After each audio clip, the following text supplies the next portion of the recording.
Joseph, no snacks before dinner.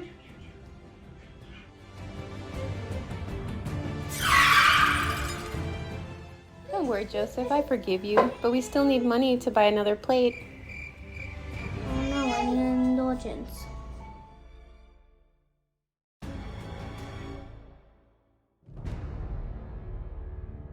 Okay, so today's video is about 4 easy ways that you can earn a plenary indulgence. And for those of you that don't know what a plenary indulgence is or what an indulgence is in general, so there's 2 types of indulgences. There's a plenary and a partial indulgence.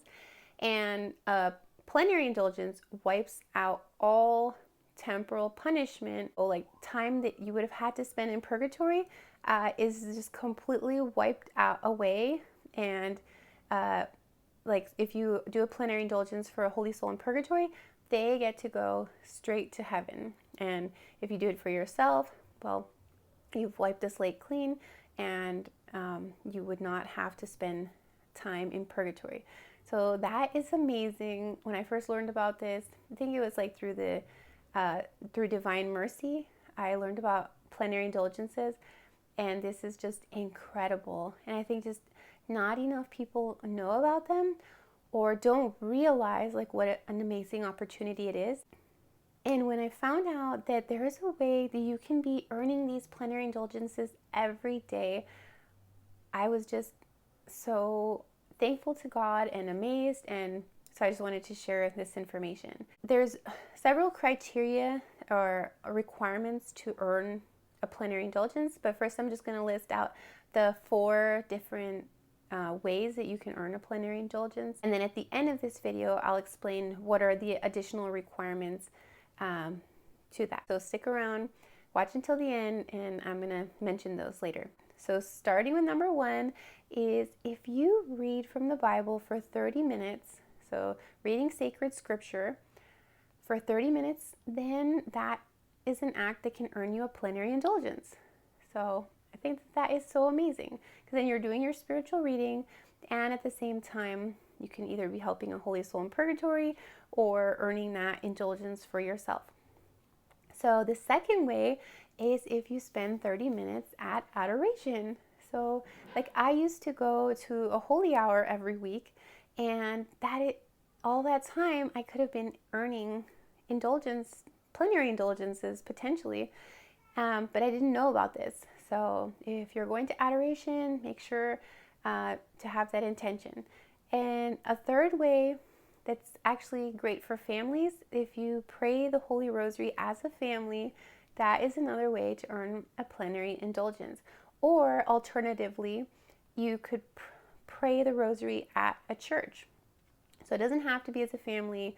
Like if you can't pray the Rosary with your family, or you're praying with someone else, you can just pray the Rosary in the church, like before Mass or at any other time, and that is another easy way to earn a plenary indulgence. And the last way that I found out that you can earn a plenary indulgence is if you say the Stations of the Cross.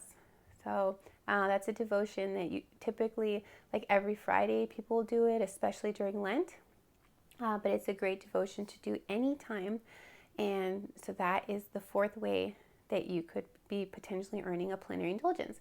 Okay, and so to earn that plenary indulgence, so in addition to doing these things, just any one of those, then you also need to have the intention at the time to earn that plenary indulgence. So it can't be like, oh, like last week or last year, I was, saying the Rosary in the church, or we said the Rosary as a family in the past. Like, no, it has to be at that time. So fortunately, it can't be applied retroactively, but now, just every single time you're either doing the 30 minutes of scripture reading or at adoration, have that intention to earn that plenary indulgence.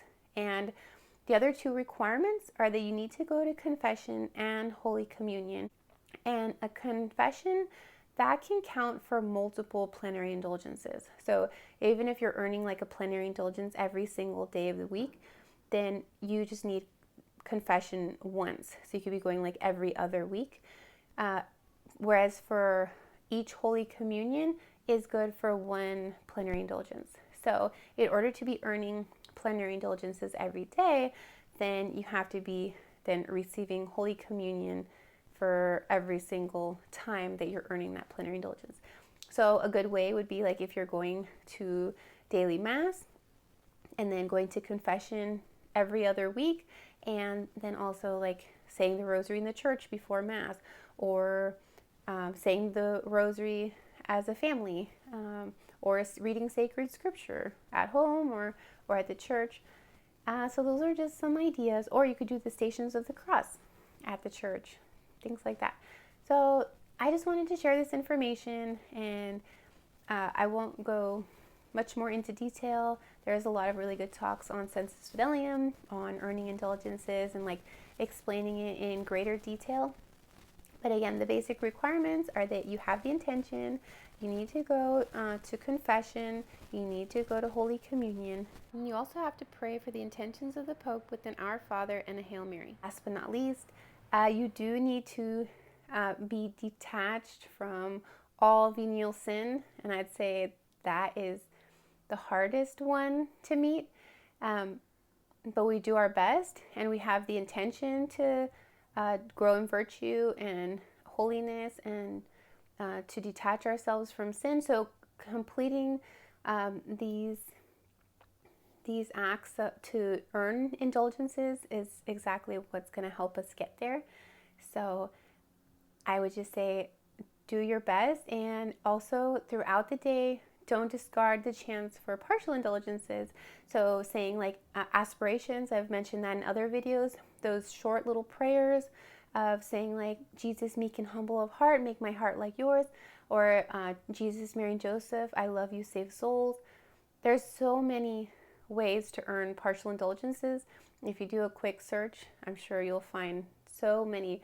Or Father Lassance has several books that have just long lists of indulgence prayers, and so I recommend that. For example, Young Girl's Guide, my prayer book.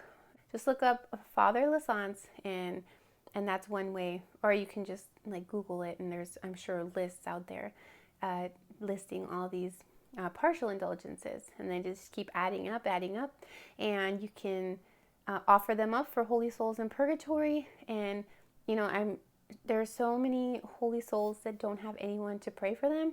So it's so important for us to pray to help them. And then they're going to be so grateful. And then you're going to have a soul in heaven praying for you, and forever grateful that you were able to help them.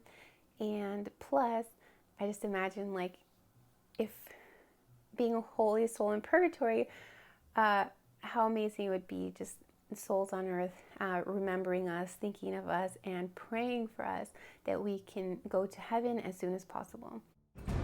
Next time you break this, I'll help you.